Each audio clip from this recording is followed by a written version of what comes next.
Hey everybody, welcome back to Always Bored Never Boring. We are about to go into turn 5 of my playthrough of the Better Angels solo play scenario for The Walking Dead No Sanctuary from Cryptozoic Entertainment. Things are starting to get very tense here, by which I mean very little has happened in the first 4 turns of the game. I have managed to make Shane exert once so far. I need to make him exert at least 3 times before he keels over and comes back into play as a zombie for me to finish off.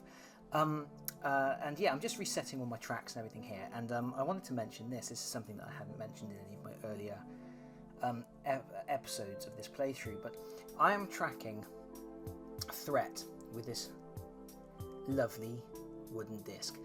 This did not come with the game. I am using this because this is the token for tracking threat that came with the game. That's a regular sort of size token in comparison. There's 2 of these. There's one for threat and another one for morale. I really honestly do not know what Cryptozoic were thinking when they put those in. Well, actually I do know what they were thinking. They were thinking that'll be cheap. Yeah, crazy. Anyway, I'm hoping that I can start really putting some hurt on Shane so we can get through this playthrough now, because I realise I've done 4 episodes to date and very little has happened except I've moved a couple of spaces up the board and injured him once. So we're going into the start of the phase where I draw a card from my hand, and it is a yellow card, Precision Aim. I'm not going to worry about reading what that does yet because I may not use it this turn. I have to draw the last 2 event cards from the deck. Now normally in this game, when you draw the last event cards, it's game over, but this scenario has special rules where you just reshuffle the events and go again. What have I got? I've got a red card, Cold Sweat. During activation, the survivor may discard 1 focus to move to a space adjacent to the building closest to him or her. That's going to kind of put me either in with zombies or right in the corner of the board where you don't really want to be in this game. The neglect effect is survivors cannot move this turn. Okay. And then we've got Persistent Dead. Active effect: after defeating a walker in his or her space, a survivor may knock down a walker in his or her space. Neglect effect: raise threat by 1 each time a walker is defeated this turn. Ugh. Okay. Well, I've got a red and a green card in my deck, so I can be compliant whichever card I pick.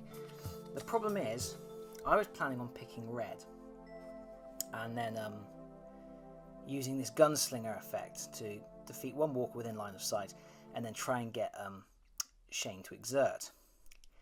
The problem being, I would have to neglect the Persistent Dead rule, which would raise the threat by 1 each time a walker is defeated. Which means I'm going to be raising the threat by 1 when I defeat that walker. The other option is I go for the green card, which actually gives me options to heal and gain food, but I'm not putting the hurt on Shane, and really in this game I've already started accumulating quite a lot of zombies, and without putting significant hurt on Shane. This is a ticking clock sort of game, because every turn I am discarding a card from my hand, and my hand is also my health. So at some point I've got to go for it really. So I'm going to have to pick this red card, Cold Sweat, and try and shoot Shane up a bit. So I'm neglecting Persistent Dead, so I will need to be raising the threat by 1 each time a walker is defeated. Not great. Oh well. What has been great in this playthrough so far? So the card I'm going to pick for this turn is the Gunslinger card. So that gives me an attack action. And now I need to think about what I'm doing. Because I had ammo, I was going to shoot another zombie just to clear out some space with it as a maneuver. Ooh. I don't know. Let's have a quick think about how I'm going to proceed with this turn. Right, let's go for it, shall we? Let's do my attack action first. So I immediately get to defeat one walker that's in line of sight. I'm going to take one of these because they're the ones that are breathing down my neck. I don't like, or not breathing down my neck, as zombies don't have functioning lungs. That increases my threat by 1 because of the persistent dead neglect effect. But now I need to roll my dice. I am rolling 2 white dice and 4 black dice because that is 3 stress. I don't have a zombie on my space, so it's only 3 dice. It's 3 dice for the 3 stress, which isn't so bad. They're in my dice pot. I'm going to try and do this without making a serious avalanche of earthquake like I did the other day. I still think I earthquaked the camera there. Oh, that is bad. That's all kinds of bad. Right, now... Skulls. Skulls. Let's put these in camera so you can see what we've got going on here. Now, when you roll dice, you have to resolve them in a specific order. It's one of those things that I think this game is very procedural. You have to follow things in a very, very specific order. So whenever you roll your dice, you have to resolve the dice in the order defined in the rule book. So the first thing you would do is trigger any exert results. Now, if you, I don't have any. That's the blood drop. So I ignore the exert results, and then I can do focus results. These are focus results, and focus results allow you to discard a token in order to convert a dice into another success. I actually have a focus token that I got in the previous round, and I am going to discard that in order to make this into a second success. Okay, and there's a very specific reason why I've done that, and the specific reason is I want to win, because once you've done your focus results, you apply the successes. I've got 2 successes, and if we look at the card, one of the success options is if Shane is within range 2, he must exert 1, and you can do a result on a card multiple times. You can do it as many times as you have successes. You don't have to do one of each. So in this case, I can apply that result twice. If Shane is within range 2, he must exert 1. If I get him to exert 1 twice, he's exerted twice. He's already exerted once previously, which means he has taken 3 exertion tokens, and that means he is defeated. Huzzah! This is good news for me. It is bad news for Shane because it means that I've basically just noticed the name of this action is Officer Involved Shooting. That is certainly the case. That's one officer shooting another officer. I have taken him out. He is down. This is good. Unfortunately, I've also rolled some bad stuff. First of all, this threat dice, will increase the threat by 1 again. So I've already increased it once because I took out a zombie, and I've increased it again because of the threat dice. And then I've got 2 skull icons, which means I have to refer back to my action. And it says, for each skull you must suffer 1 stress and raise threat by 1.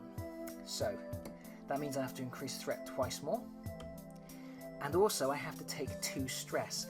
I am already at maximum stressage. I cannot take any more stress, which means I have to exert instead, which means I have to discard 2 cards from my hand, either my hand or my deck. I'm going to take them from my deck. I think. I definitely want to keep the green card in my hand. What do I want to do? You see, when you discard cards from your hand, and this is quite clever because you can discard cards from your hand and you know what you're getting rid of, but that does mean that your hand size is decreased for the rest of the game because you only ever draw 1 card at the start of your turn. So you start the game with 3 cards and then you're drawing 1 card, so you always have 4 to pick from. If you exert from your hand, you've then got 1 less card and you're still only drawing 1, so you've only got 3 to pick from. If you exert twice from your hand, you've only got 2 to pick from. So you have to weigh up that advantage of drawing from your deck to lose something random, or losing from your hand to gain something you know you're not going to need, but at the same time keeping it in such a position that you've got enough options to play with. It's actually quite a tricky situation, quite a tricky decision to make. Right, well, I've actually got a yellow card in my hand, which is a flare gun.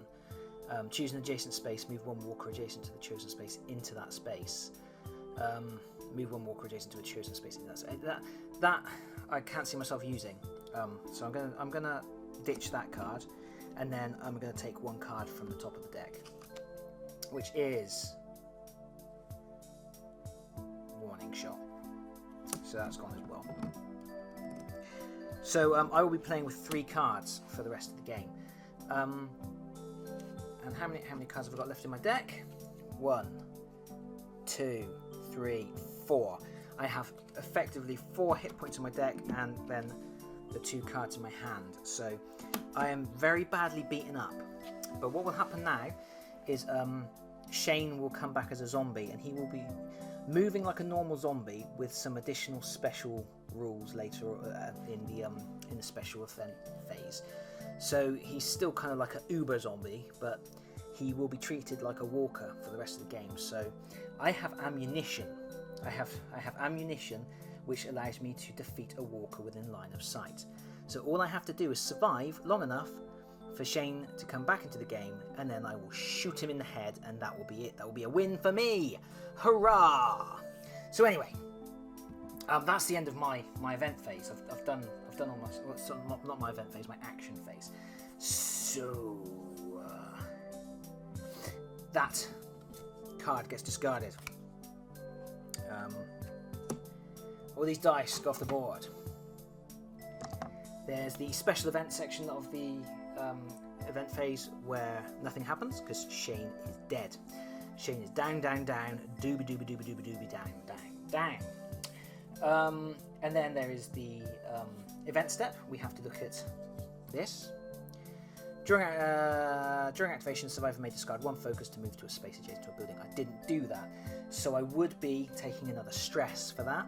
I can't take stress, so I have to take another hit to my health points. So I'm discarding this card from the top of my deck. That is gone too. I've lost a couple of red cards there. Right, okay, so I'm very, very badly beaten up now, but I'm still feeling relatively positive. I've just realised I moved on to the event phase. I'd only taken an attack action. I still have a movement action. I can still move. Which is hold on, hold that thought. Blah. Hold on a minute. Right, yeah, I wanted to move because this zombie's going to munch on me. So I actually want to move 2 spaces down. So it's just a basic move maneuver to move 2 spaces down. Let me readjust the camera.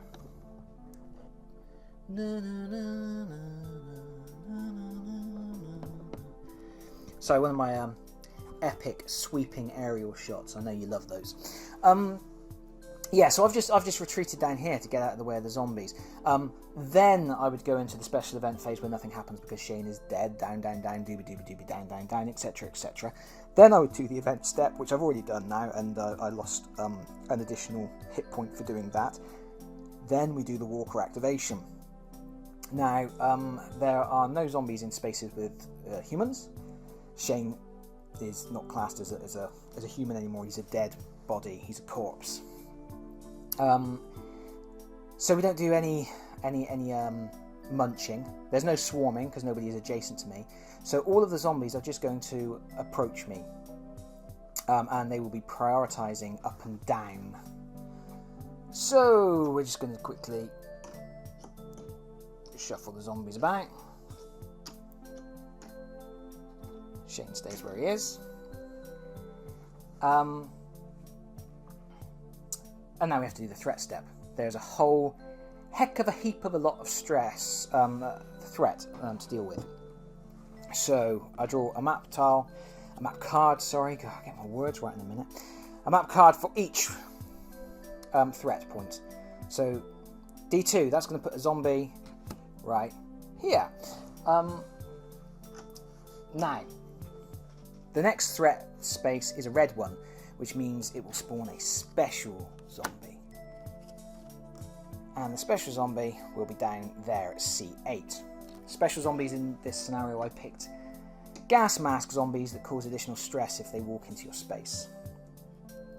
And then we have a basic zombie up at A3. So basic. And finally, we have another zombie at D1. That's a lot of zombies. We now go to the objective phase, where we look at the objective board, which is just off camera. Don't worry about your motion sickness. I'm not going to readjust the camera for it. I'll just read. It says, if Shane dies, advance the objective. So that is what I would do. I will now advance the objective. And that is the end of that particular round.